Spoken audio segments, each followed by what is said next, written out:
Assalamualaikum warahmatullahi wabarakatuh.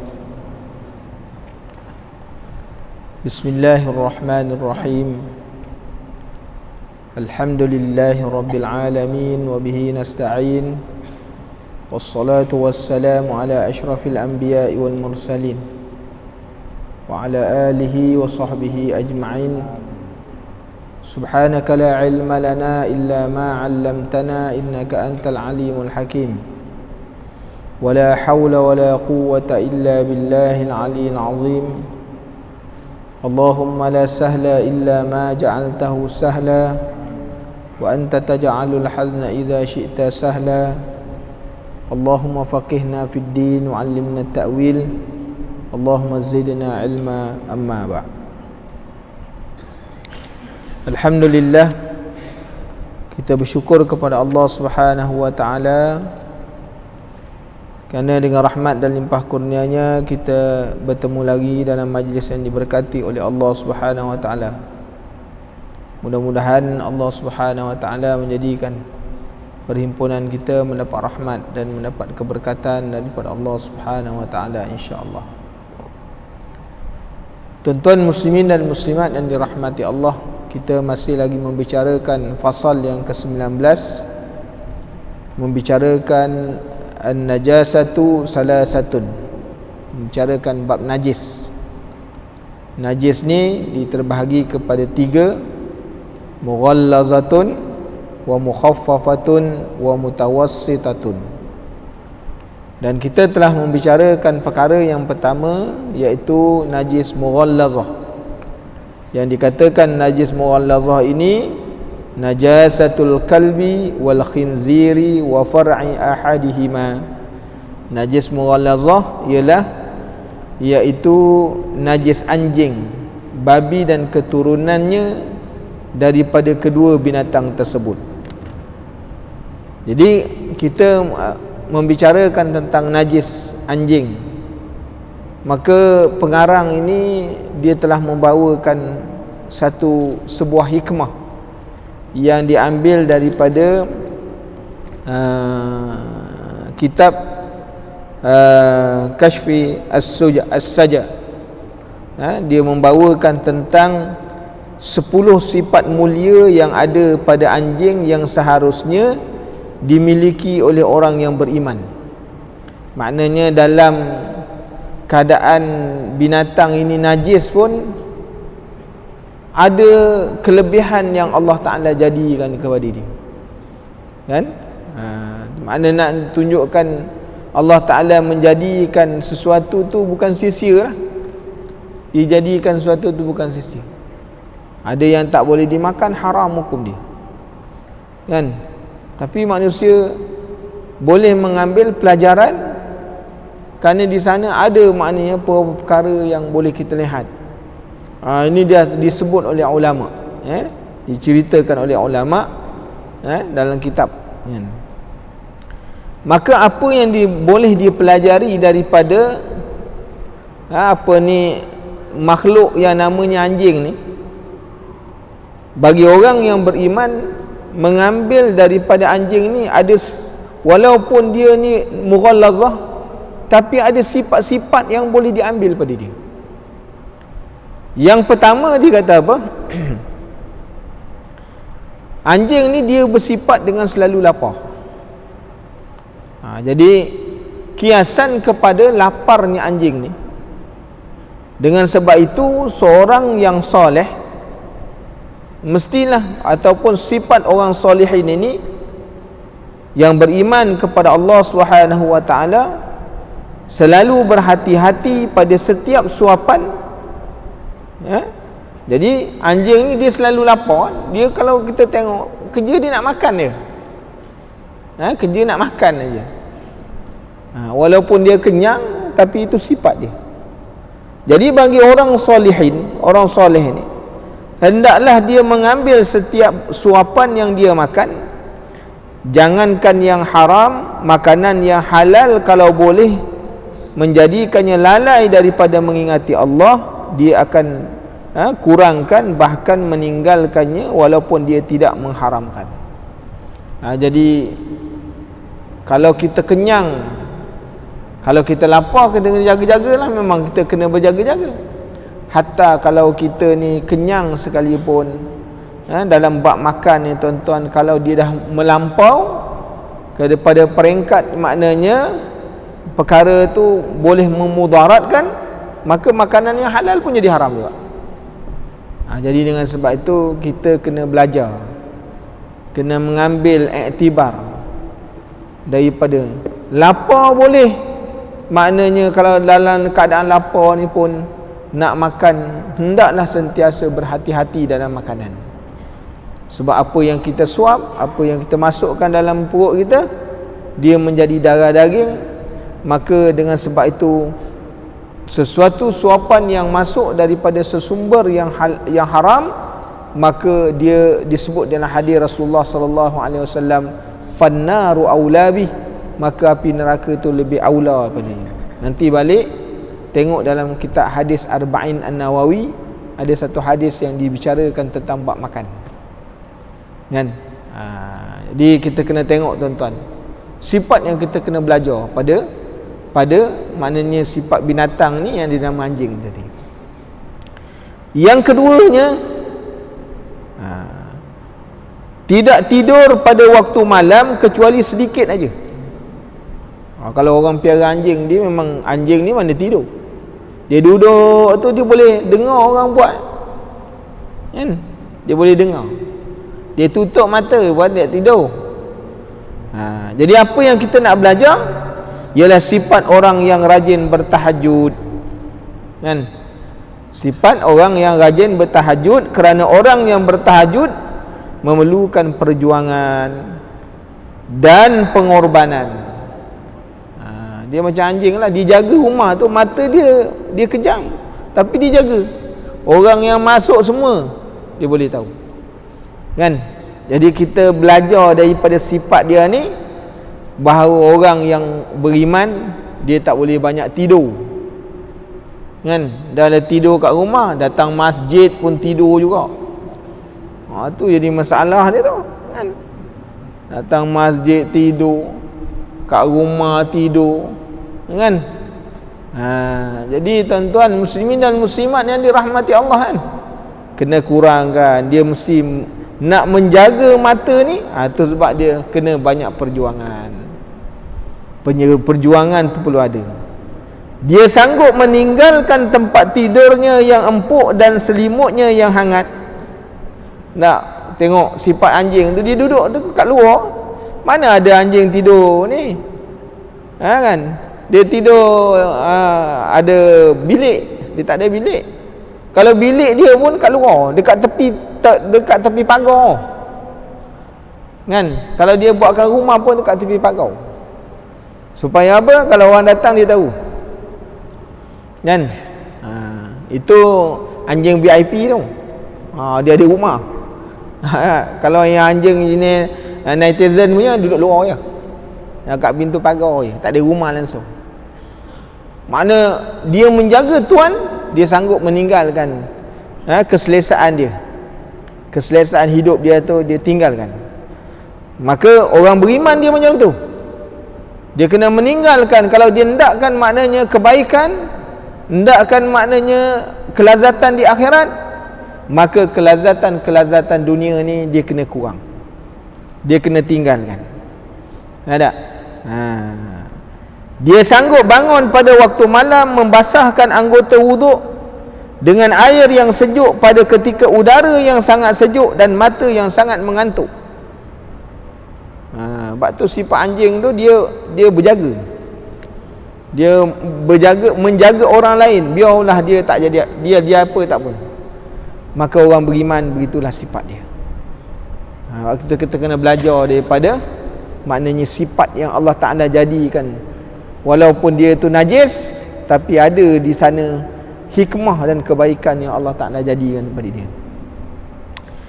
Yang ketiga, selalu datang ke hadapan pintu rumah tuannya walaupun 1000 kali dihalau. Tu sifat anjing, kan?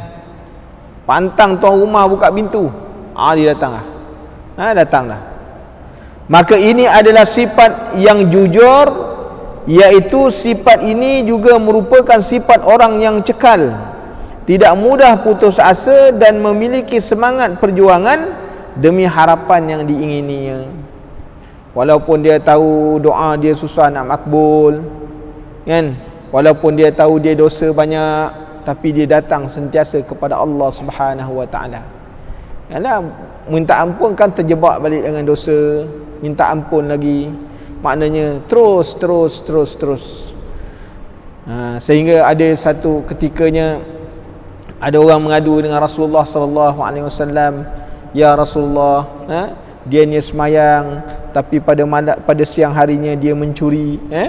Rasulullah kata, teruskan semayang, akan datang pada masanya semayang itu akan mencegah dia daripada buat keji dan mungkar.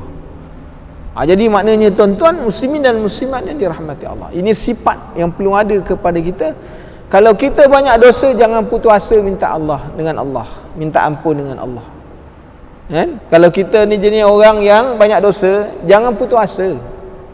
Kalau kita jenis orang tak pandai, jangan putus asa belajar. Tuan-tuan, jangan jadi orang putus asa. Ustaz, saya ni tak pandai mengaji, Ustaz. Mengaji terus. Orang ada khatam, maknanya sepanjang hidup 40 tahun baru dia khatam baca Quran. Makna gigih dia semacam. Tiap hari baca walaupun tak dapat. Asyik kena, kalau duduk Mesir tu kena himar ajalah, kan? Dah tua-tua kena himar. Himar tu apa? Keldai.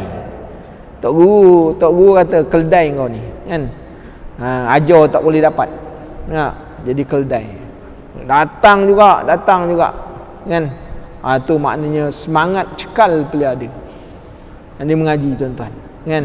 Kalau dalam ibadat pun begitu juga. Yang keempatnya, tidak mewariskan apa-apa apabila mati.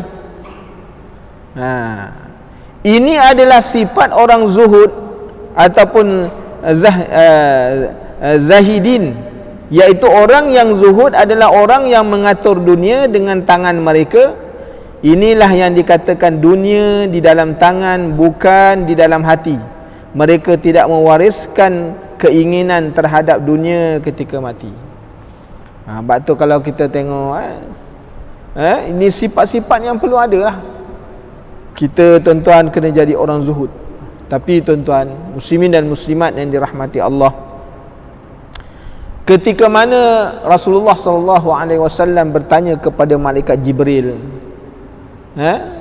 apa kerja yang kau akan lakukan selepas daripada aku meninggal dunia?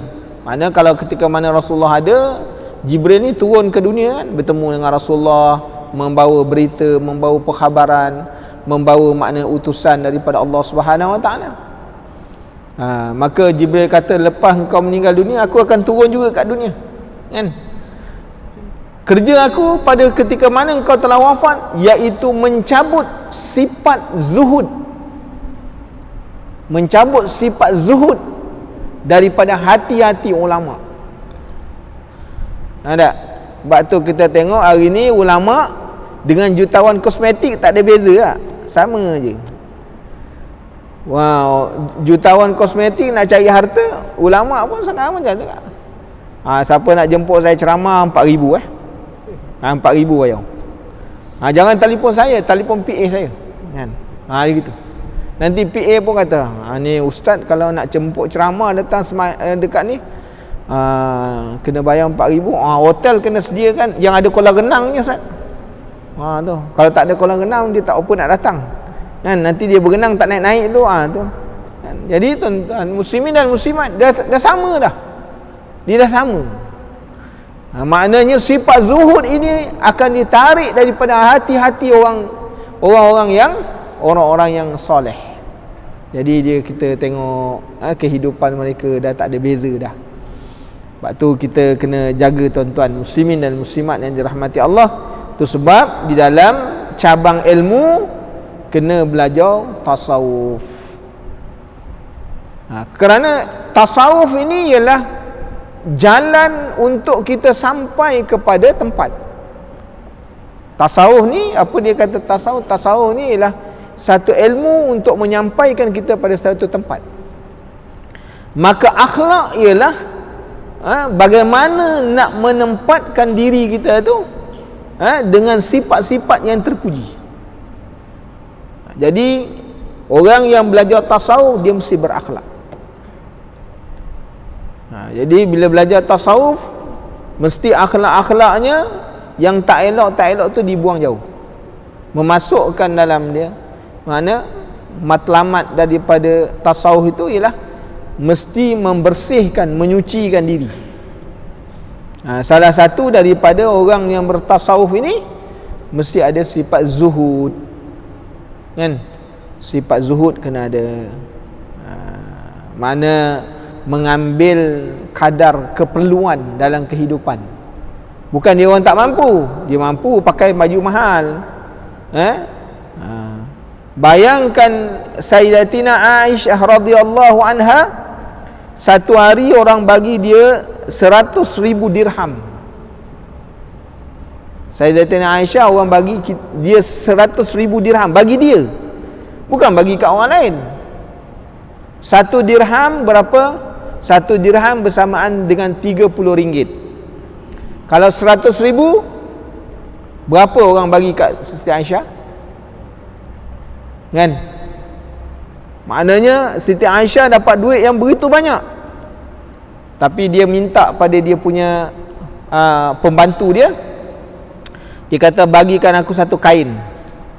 Lalu dia pergi ke pasar, dia duduk bentang kain, dia lambakkan 100,000 tu. Dia bagi apa? Bagi sampai petang habis. Pada hari itu Sayyidatina Aisyah berpuasa. Waktu nak berbuka, dia kata dengan orang pembantu dia, bawakan makanan. Maka pembantunya pun bawakan roti kering dengan minyak aja. Tadi kalau 100,000 ni tu dia ambil, itu orang bagi untuk dia. Ini sifat zuhud, tuan-tuan. Sedangkan bajunya koyak, dia jahit sendiri. Kan boleh dia ambil 100,000 tu dibeli pakaian. Ini kita nak melihat sifat zuhud yang ada. Seperti mana Sayyidatina Fatimah, ketika mana dia pakaian pengantin dia tu waktu dia bernikah dengan Sayyidina Ali, kan? Pakaian pengantin dia, malam pengantin itu, baju yang dia pakai tu ada 21 tampalan. Itu bukan fashion, memang tampal betul. Kalau kita memang itu fashion. Bayangkan 21 tampalan pakaian pengantin. Luar biasa, tuan-tuan. Luar biasa. Fatimah satu hari berjumpa dengan ayah dia. Wahai ayah, aku teringin macam perempuan-perempuan lain, pakai gelang, kan? Pakai barang-barang kemas. Rasulullah bila anak ni, Fatimah ni, dia cukup sayang. Bila Fatimah macam tu, Rasulullah pergi, dia cedok dalam perigi. Dalam timba tu penuh emas. Tuan-tuan jangan balik buat macam tu, memang tak jumpa. Kan? Tuan-tuan tak jumpa. Lalu Fatimah ni ambil satu ni je, satu gelang je. Maka kata Rasulullah sallallahu alaihi wasallam, wahai Fatimah, walaupun satu gelang yang kau ambil, engkau telah mengurangkan maknanya kedudukan engkau dalam syurga. Pada waktu tu dia buang balik. Dia kata, aku tidak mahu menggantikan akhirat dengan dunia. Allah, tuan-tuan. Ni sifat zuhud. Cerita orang zuhud ni banyak cerita dia, kan? Boleh dengar je lah, zuhud belum tentu, kan? Jadi tuan-tuan muslimin dan muslimat yang dirahmati Allah, nak ceritakan pada kita, zuhud ini perlulah ada pada kita. Cuba-cubalah, tuan-tuan. Kalau tak boleh nak semua, buat sikit-sikit, kan? Kita tengok Rasulullah, contoh Rasulullah sallallahu alaihi wasallam. Seterusnya sanggup tinggal di tempat yang paling rendah.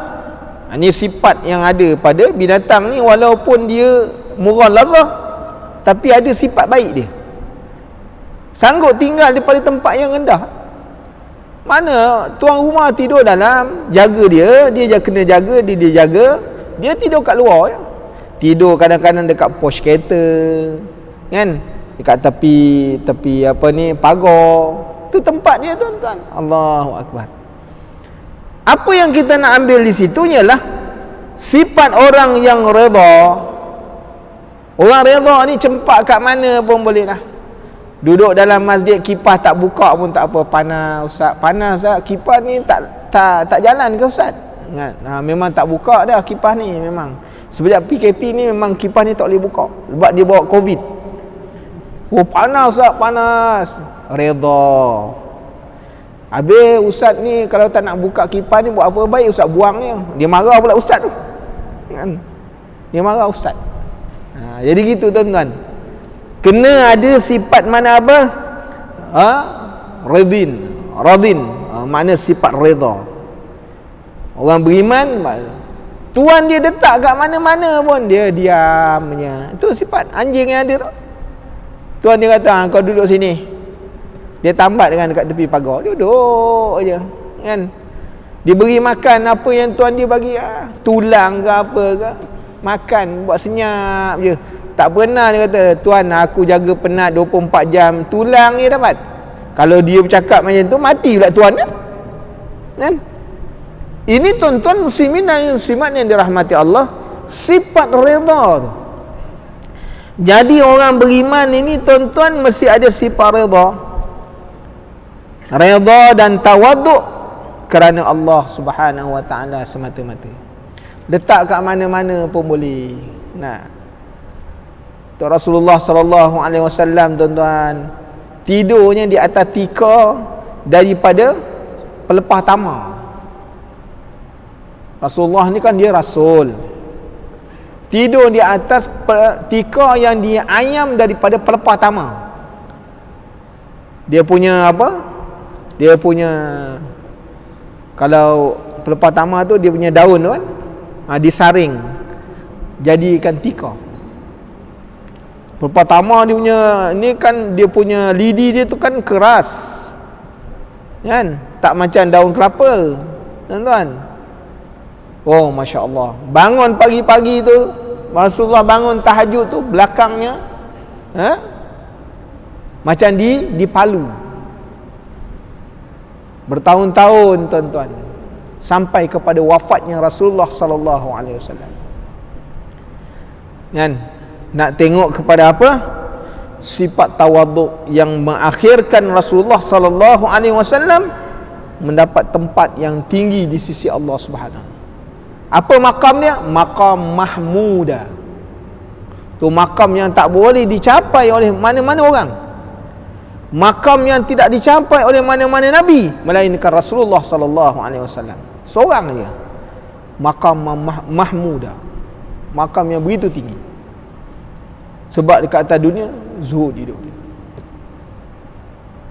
Tuan-tuan muslimin, kita jangan katakan Rasulullah miskin. Rasulullah kaya, tuan-tuan. Rasulullah kaya, kan?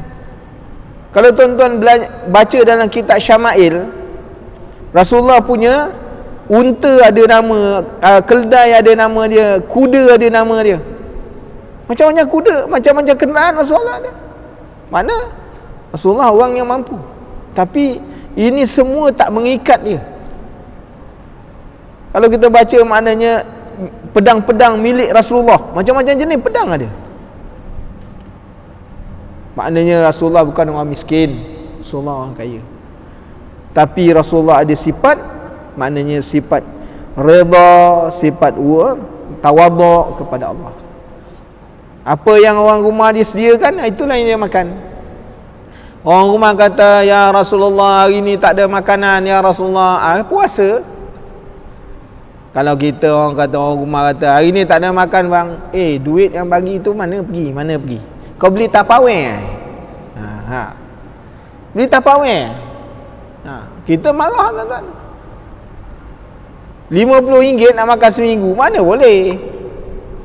Kan? Memang tak cukup, tuan-tuan.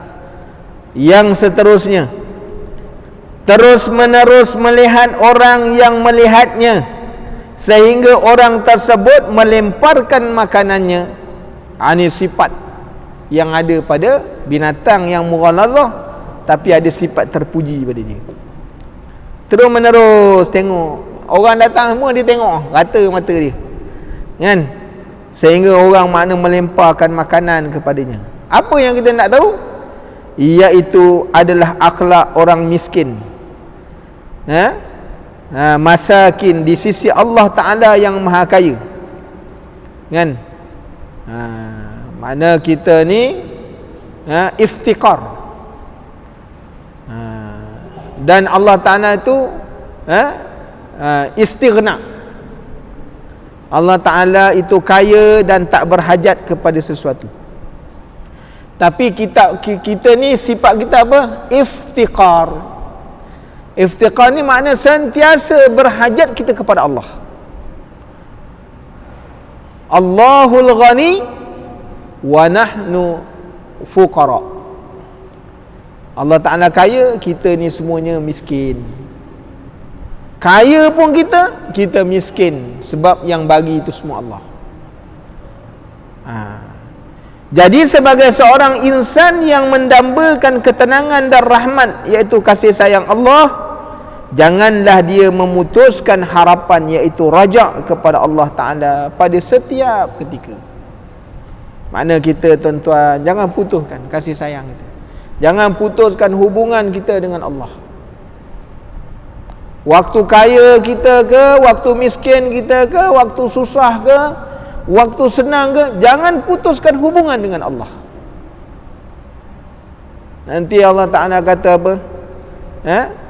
Ketika mana engkau hidup dekat dunia, engkau lupakan aku, pada hari ini aku lupakan kau, kan? Tuan-tuan baca dalam surah As-Sajadah tu kan, daripada walau tara wa taral mujrimuna nakisur usim, kan? Nanti baca sebelum ayat tatajafa tu, innana, kan? Makna di situ, maknanya Allah Ta'ala sebut, engkau kalau lupa aku kat dunia, besok engkau datang ke akhirat, aku lupakan kau. Wahum yastarikhuna fiha qalu rabbana akhrijna na'mal salihah ghairal ladzi kunna na'mal. Ya Allah, orang yang masuk dalam neraka tu, tuan-tuan, mereka ni menjerit-jerit kepada Allah, ya Allah, keluarkanlah kami daripada neraka. Supaya apa? Na'mal salihah, supaya kami boleh buat amal soleh. Ghaira kunna na'mal, yang kata ketika mana dunia dulu kami tak pernah buat. Engkau keluarkanlah kami daripada neraka, ya Allah, supaya kami boleh balik kat dunia, kami boleh buat amal yang dulu kami tak pernah buat, kami nak buat. Allah Ta'ala jawab, awalam nu'ammirkum ma yatazakkaru fiha. Allah Ta'ala kata, tidakkah dulu aku dah bagi engkau umur, yang kau bila dapat umur kau melupakan aku? Wa man tazakkara fa innama yatazakkaru. Man tazakkara wa jaa bikum nazir. Maknanya telah datang kepada kamu peringatan-peringatan, tapi kamu buat tak tahu je, atas dunia buat tak tahu je. Jadi tuan-tuan, jangan kita bila kembali kepada Allah, itu kalam yang keluar daripada mulut kita. Sedangkan Allah Ta'ala dah bagi tahu 1400 tahun yang dulu, ni kalam ni besok, kalam orang yang minta keluar daripada neraka ni, Allah Ta'ala dah bagi tahu 1400 tahun yang telah lalu. Jangan sampai itu terjadi pada kita bila berdepan dengan Allah. Jadi tuan-tuan muslimin dan muslimat yang dirahmati Allah, baca ayat suratul Fatir ayat 37. Wahum yastarikhun. Allah Ta'ala nak sebut macam mana, kan? Jadi tuan-tuan, muslimin dan muslimat yang dirahmati Allah, jadi mesti ada sifat rajak. Bukan rojak, rajak. Kalau rojak yang dimakan, rajak ni adalah pengharapan. Kena ada sifat pengharapan kepada Allah. Walaupun kita ni bukan orang baik-baik, orang yang bukan, kalau kita bukan orang baik, bukan bermakna orang yang tak baik ini dia tak boleh bagi nasihat. Nasihat kena bagi. Contohnya isteri kita tak pakai tudung, kan? Kita ni bukan orang baik-baik, awak pakailah tudung. Nak nasihat orang, awak pakai seluar pendek. Macam mana? Bukan maknanya kita ni orang tak baik, tak boleh bagi nasihat. Nasihat kena bagi. Kerana agama ini tuan-tuan didirikan atas ad-dinu nasihah, kan? Ad-dinu nasihah, kena bagi nasihat walaupun kita bukan orang yang baik-baik, kan tak? Nasihat kena bagi. Nampak orang buat mungkar, kena tegur walaupun kita bukan orang baik. Tuan-tuan muslimin dan muslimat yang dirahmati Allah, maknanya kalau kita bukan orang baik, bukan maksudnya menghalang kepada kita nak tegur orang lain buat baik.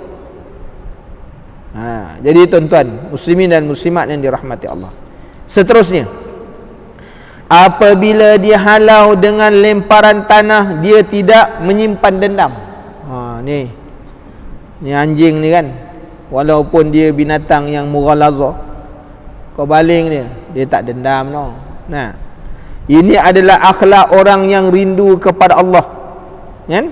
Apabila dia melakukan dosa yang membuat kita hampir berada di jurang neraka atau terusir daripada syurga Allah, maka kita hendaklah selalu kembali berharap dan menambahkan pengharapan kepada rahmat Allah.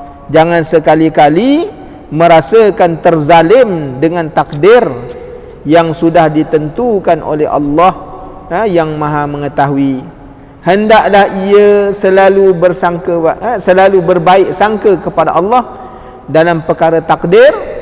Tidak baik, tanda baik sangka kita kepada Allah ialah dengan cara beribadat kepadanya. Jadi tuan-tuan, jangan pernah ada rasa putus asa dengan rahmat Allah. Allah Ta'ala sebut dalam Quran apa? Wala tayasu mir rauhillah. Jangan putus asa daripada rahmat Allah, kan? Sehingga tidak boleh putus asa daripada rahmat Allah Ta'ala ni. Rasulullah ajar kepada kita tiap-tiap hari kena minta rahmat.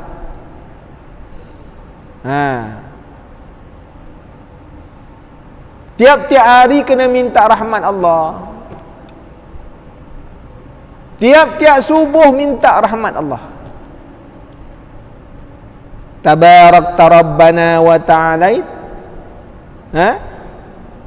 Lagi disambung lagi apa? Fa innaka taqdi tabarakta Rabbana wa ta'alait. Apa lagi sambung dia?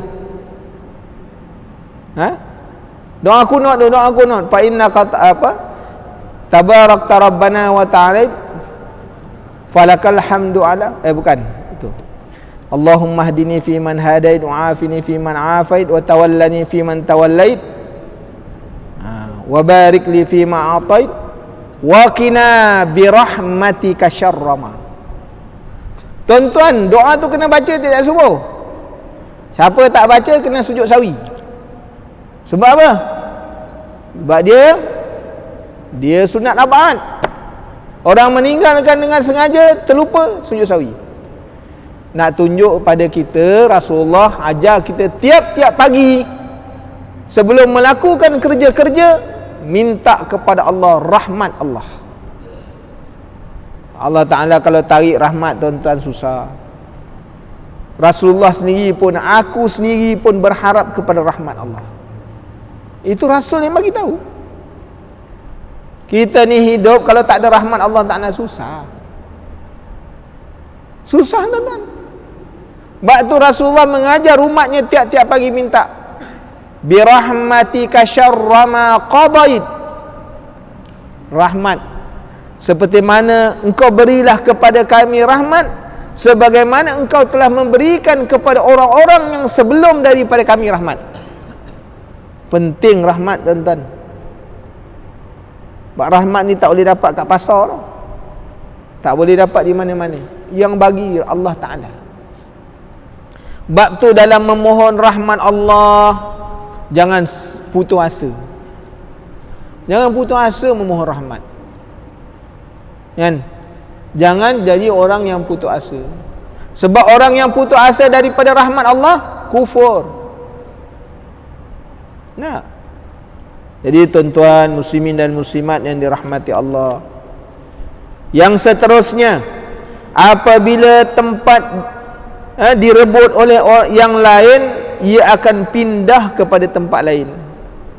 Dia siapa yang kuat, dia menguasai tempat. Itu sifat ni. Binatang ni yang mughalazah ni, siapa yang kuat, dia akan menguasai tempat tu. Maka yang lemah akan lari lah. Apa yang kita nak belajar daripada sifat tu? Sifat orang yang selalu memuji Allah, hamidin, iaitu orang yang beriman, tidak mementingkan kedudukan dan kekuasaan di kalangan manusia. Jika ada orang lain yang lebih layak, maka ia mempersilakan. Tu sifat. Kita kena belajar sifat tu. Sifat apa? Maknanya sifat orang yang memberi keutamaan kepada orang yang lebih afdal. Kan? Beri pada keutamaan.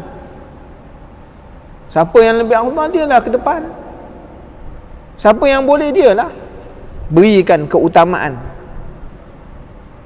Dia tak kisah, saya tak kisah, yang pentingnya majlis selesai. Tak? Saya duduk makan di mana-mana pun boleh. Tak ada kerusi empuk pun tak apa, saya boleh makan juga. Dia kata gitu tak? Ada orang dia nak jaga, dia datang lewat, dia tetap nak duduk depan. Datang lewat, buat bila dah kena samping sampai para lutut tu, tak boleh duduk belakang tu, mesti duduk depan. Songkok sengit pula macam ni kan? Lima kaki panjang, boleh isi air dah. Mana boleh duduk belakang? Mesti duduk depan. Orang beri penghormatan. Kalau dia datang mesti orang iring. Rasulullah SAW sendiri datang lewat dalam masjid. Kalau Rasulullah dalam majlis datang lewat, Rasulullah duduk belakang. Rasulullah tak melangkah-langkah orang. Sedangkan dia Rasul kan? Maknanya di sana nak menunjukkan kepada kita apa? Makna Rasulullah dia tidak mementingkan. Dia tak suka orang memberikan penghormatan yang macam tu. Maka dia mempersilakannya, dan dia, jika haknya dirampas, maka dia sudah mempunyai pilihan yang lain yang lebih bermanfaat dan lebih baik. Di ketika yang lain pula juga melawan untuk mempertahankan kedudukan yang hak. Dia di ketika yang lain pula berpindah tempat dan kedudukan menjadi pilihan yang lebih utama dan lebih hikmah. Ni sifat yang kita kena perlu belajar. Kan? Ada orang tuan-tuan, dia kalau dia dapat gelaran, kalau orang tak panggil dia marah. Dia marah. Nak? Tak usah gelaran yang besar ni, balik haji, kalau orang tak panggil haji pun dia marah. Penat aku keluar duit tu. 16,000 orang, panggil lah haji. Kan? Marah dia tu. Tak letak nak haji depan. Marah dia. Jadi tuan-tuan, kan, belajar dari sifat. Seterusnya, apabila telah mendapat sesuap makanan, ia akan tertidur dengan makanan itu. Apa yang kita kena belajar ambil daripada sifat ni, iaitu sifat orang yang qanaah. Orang yang beriman merasa cukup untuk keperluan diri dan keluarganya. Mereka makan sekadar untuk menegakkan punggungnya, bertenaga melakukan amal ibadat, dan selebihnya diinfakkan, disedekahkan kepada yang lain. Infak yang paling baik ialah infak kepada keluarga. Jadi Dia makan untuk sekadar perlu je, untuk keperluan. Yang perlu lain bagi orang, kan? Lain bagi orang. Tuan-tuan baca suratul Insan, Allah Ta'ala sebutkan kisah bagaimana Sayyidina Ali dengan Fatimah. Satu hari tuan-tuan, Ali dengan Fatimah ni dia berpuasa, kan? Nak makan tak ada makanan. Maka kata Fatimah, wahai Ali, pergilah ambil upah. Lalu Sayyidina Ali ambil upah menjahit baju dengan seorang Yahudi. Satu baju dapat 1 dirham, 4 helai 4 dirham. Bawa balik, beli tepung, 1 dirham tepung untuk 1 hari puasa, kan? Kerana bernazar puasa 3, maknanya puasa nazar. Hari ketika mana nak makan, betul berbuka, buat 1 roti canai, nak makan dia dengan isteri dia. Baru nak suap, Assalamualaikum, kan? Baru nak suap, kata Fatimah, tengok siapa kat luar. Buka pintu, tengok, dia kata, wahai Ali, aku ni dah lama dah berapa hari tak makan. Kalau ada makanan bagikanlah. Sayyidina Ali pun yang makan nak berbuka tu bagi kepada orang yang minta sedekah ni. Hari pertama minum air je, berbuka minum air. Tuan-tuan, hari pertama berbuka minum air, besok puasa lagi.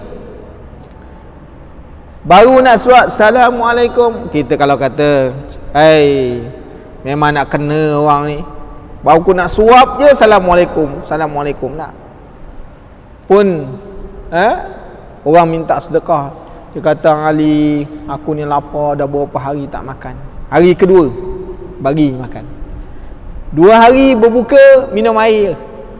Kalau kita minum air, minum juga air cincau. Kita minum, tuan-tuan, air mata kucing, ada isi. Nah, ada isi. Ini air apa? Air Zam-Zam, air putih. Minum air putih, lain tak ada makan. Hari ketiga kata Sayyidina Ali waktu berbuka, agak-agak hari ni dapat makan, kan? Sebab dah 2 hari ya? Baru nak suap, Assalamualaikum lagi. Kalau kita memang terbalik pinggan, nak tak? Di sana Allah Ta'ala terangkan sifat orang beriman. Baca nanti dalam surah Al-Insan, kan? Waktu tu nak makan pun, tuan-tuan, orang datang minta sedekah. 3 hari berpuasa, hanya minum air je waktu berbuka. Lepas minum air, pakai-pakai semua rebah belaka. 3 hari tak makan. Allahu Akbar. Kita, tuan-tuan, berbuka makan, sahur makan, more makan, lepas sembahyang tarawih makan, dalam sembahyang pun makan. Nah, tuan-tuan, kita tengok orang bulan puasa, harapkan kurus-kurus, membesar pula. Ingat bulan puasa badan semua kurus-kurus, rupanya terlebih makan. Jadi teman-teman, ni sifat. Kita nak tengok sifat yang ada pada para sahabat radhiyallahu anhum. Rasulullah kita tak usah cerita lagi dah, kan? Memang kita dah tak boleh nafi dah. Dan yang terakhirnya yang kita nak belajar daripada sifat binatang ni tadi, apabila berjalan dari satu tempat ke satu tempat yang lain, ia tidak membawa bekal. Kita tengok anjing tu kalau dia berjalan, ada dia letak maknanya beg dekat belakang, isi burger, isi daging, letak kat belakang jalan. Kat jalan raya kita jumpa ada dia bawa handbag, ada. Kalau anjing tu bawa handbag, itu anjing moden. Dia jalan bawa handbag, kita tangkap dia, kita buka dalam tu ada biskut, kan, ada air Milo. Ini kata-kata ni anjing ke apa ni? Tak pernah, tuan-tuan, kita jumpa anjing liar tu berjalan, kan? Dia bawa bekal, tak ada. Tak ada. Apa yang kita nak belajar di sini? ialah sifat orang yang tawakal, mutawakkilin. Bagi mereka modal dan bekal adalah daripada Allah. Orang yang beriman adalah orang yang kudrat, dan zahirnya berusaha, sedangkan hatinya tetap berzikir kepada Allah. Ni orang yang sentiasa meletakkan tawakal dia kepada Allah. Hidup meletakkan tawakal kepada Allah. Usaha-usaha, tapi meletakkan semua natijah tu pada Allah. Jadi inilah dia kata 10 sifat pada binatang yang mughalazah yang kita boleh ambil pengajaran yang disebut dalam kitab oleh ulama. Jadi insya-Allah panjang umur kita bertemu lagi sekiranya diizinkan oleh Allah Subhanahu wa taala, insya-Allah. Bismillahirrahmanirrahim. Alhamdulillahirabbil alamin. Wassalatu wassalamu ala asyrafil anbiya'i wal mursalin wa ala alihi washabbihi ajmain. Allahumma inna nas'aluka ilman nafi'a wa rizqan thayyiban wa amalan mutaqabbala. Allahumma faqihna fid din wa 'allimna at-ta'wil. Subhanakallahumma wa bihamdika asyhadu an la ilaha illa anta astaghfiruka wa atubu ilaik. Subhana rabbika rabbil izzati amma yasifun wa salamun 'alal mursalin walhamdulillahi rabbil alamin. Barakallahu fiikum. Wassalamu alaikum warahmatullahi